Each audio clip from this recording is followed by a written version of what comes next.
பேசிக் கொண்டிருக்கும் நிலையிலே உனக்கு முன்னால் உனக்கு அருகாமையில் சுஜூதிலே இருக்கக்கூடிய நிலையிலே அல்லாஹ் என் மரணத்தை ஏற்படுத்து.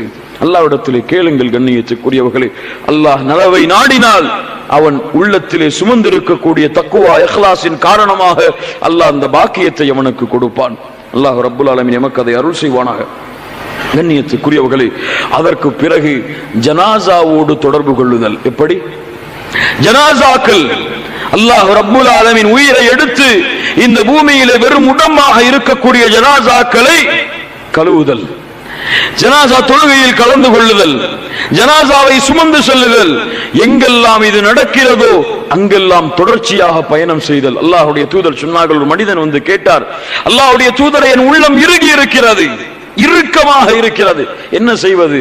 அல்லாஹ்வுடைய தூதர் சொன்னார்கள், ஜனாசாவை குளிப்பாட்டு. என்ன சொன்னார்கள்? ஜனாசாவை குளிப்பாட்டு.